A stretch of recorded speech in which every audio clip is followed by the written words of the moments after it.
I really feel like crap today. It's not because I did a terrible job playing a lead role in a movie or anything like that, or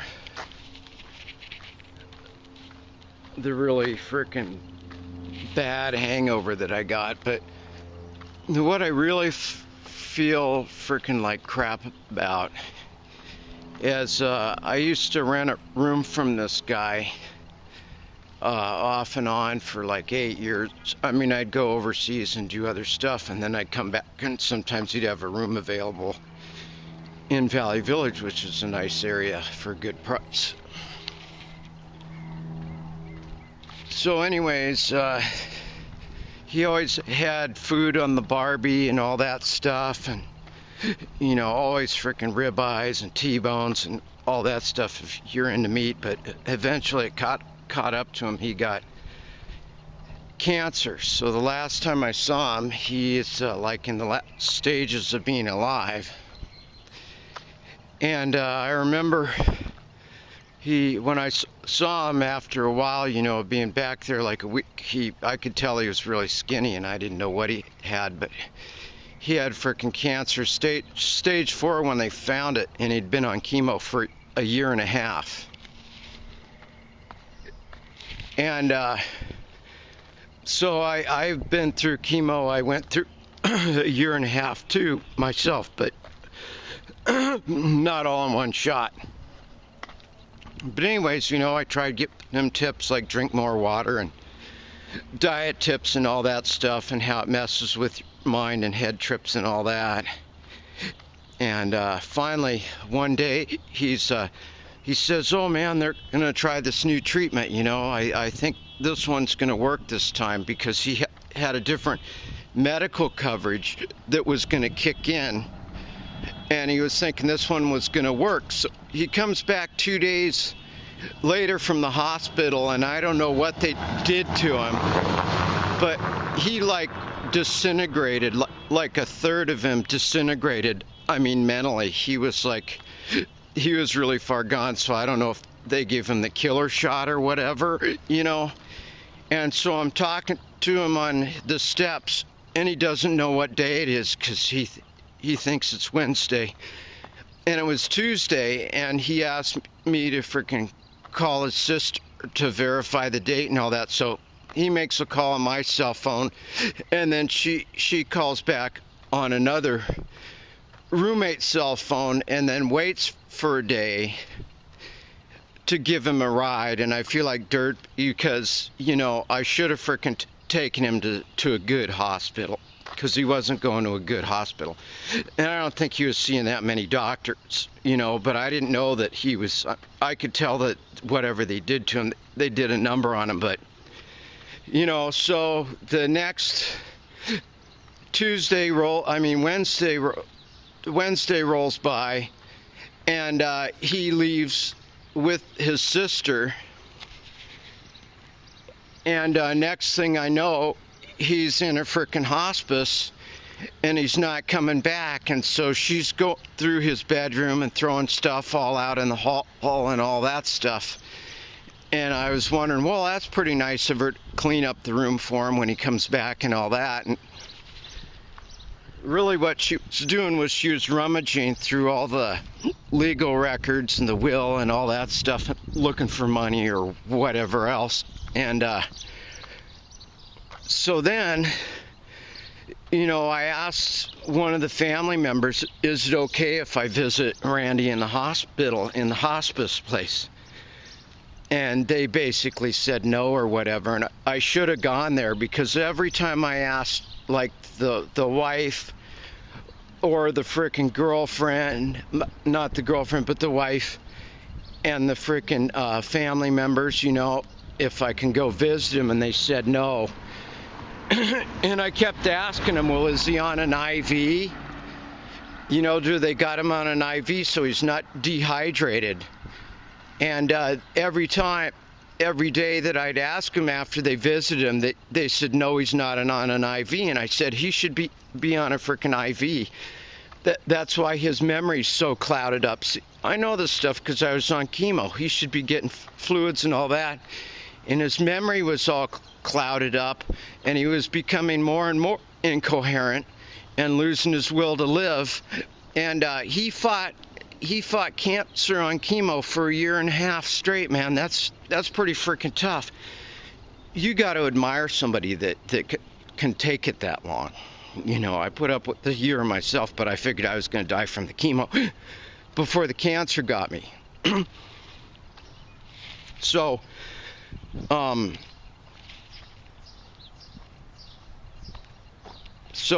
anyways, in my opinion, they weren't keeping him on enough fluids, and he was dehydrated because, you know, and that was messing up his thinking, and it was making him deteriorate more rapidly.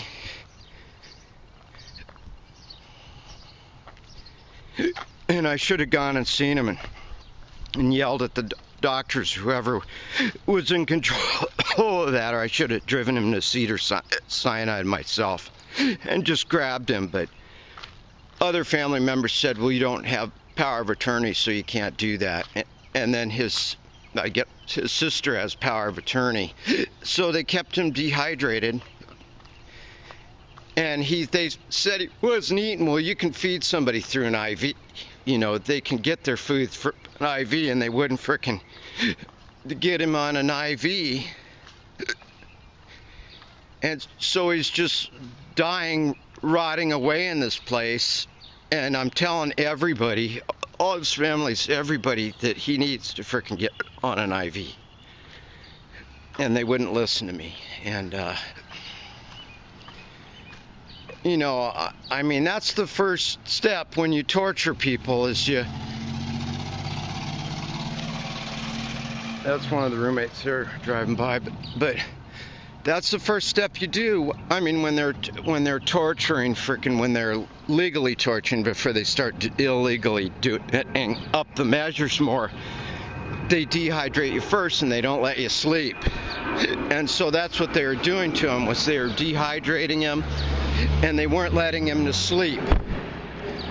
You know, and he was a porn director years ago, so he had a house like, well, it's worth like an easy $3 million, easy. Just the dirt it's on is worth a couple mil.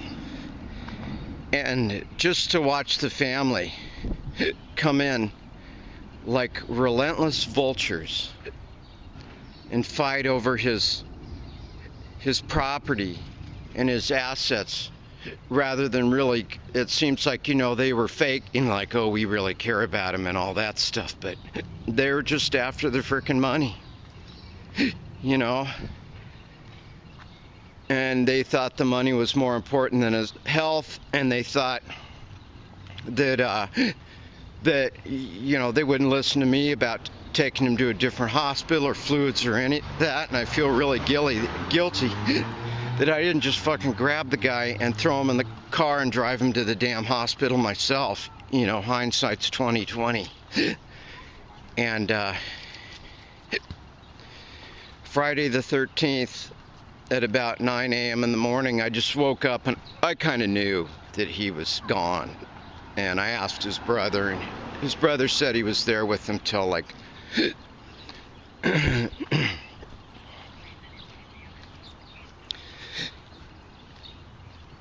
he was with him until like 5 in the morning. And then he left. And then he told me that he was dead, which I could just, sometimes when someone's fairly close to you, you kind of know when they pass. And I feel guilty. I kicked myself in the butt. I mean, he might have died anyways. You know, he'd been on chemotherapy for pancreatic liver cancer, you know, but the guy hung on for a year. And to get treated like that at the end, you know, I mean, maybe, just maybe, if they would have got him into a different facility and they would have gotten fluids in him and fed him food through an IV, then, you know, maybe he would have lasted a little longer, you know, or maybe he might have finally kicked it. But I mean, to spend a year and a half fighting it, and then to have them do a dirty number on him like that because they want the frickin' money. You know, it's just disgusting. It's just frickin' disgusting what people do to each other. I mean, you see movies about, we don't really, because they don't want to talk about the truth. They want everybody thinking about all this fantasy stuff with movies and TV that is the opposite of what reality really is. They call it entertainment, but it's really just brainwashing, so you don't think about what the stuff that I'm talking about right now, what people really do to each other. So one of the brothers is an attorney, and I can't talk about some things, but he was like threatening to do this one particular move to the family, and that basically would have yanked a couple million out of the estate right off the bat. So I don't know if he was just making a bluff and they were calling it, or if he really did that, or he is going to do that, and then the estate will already be a couple mil in the hole. So they kind of shot themselves on that one. And then I knew if that happened, and then I knew his best friend that was here also, and he stuck through the guy thick and thin. He was a pretty straight up, honest type of guy, and he asked for him in particular. He wanted him to come visit him, and then that never happened. And that was one of his last requests, you know. That was one of the last ones. So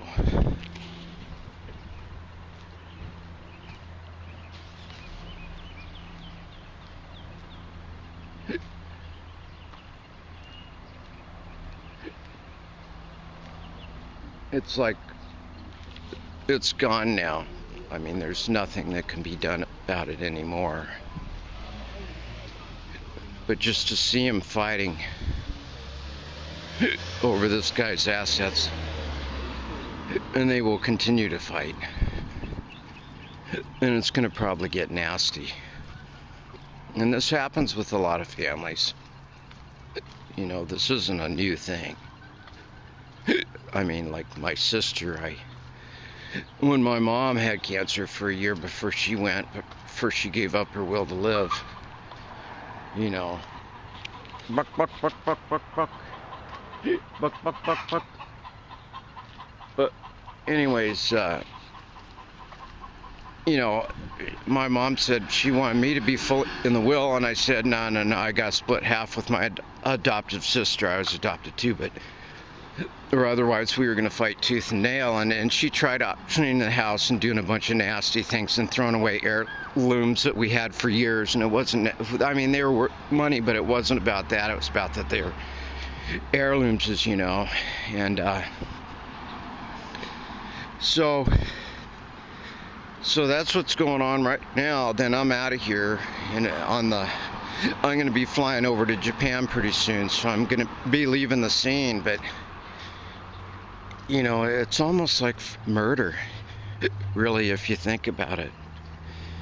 It's like torture, murder, ending of life, torturous kind of ending of merciless viciousness to get at that money, you know, after he'd already been tortured by a year of chemo, to have to go through that towards the end. And the thing that makes me really weird, got really weird vibe about it, is that they wouldn't let me visit him. They wouldn't let his best friend visit him that took care of him for quite a bit, off and on. And they wouldn't let either of us see him. And then the guy specifically requested to see him. I don't know about me, but you know, he got denied that. And then also he wanted to pass away in his own home. You know, he'd been there for, I don't know, 30 some years, you know. And then they don't even, he's begging to go home. From what I can hear, from one of the brothers there. He's begging to go home and to die at home, and they won't even let him do that.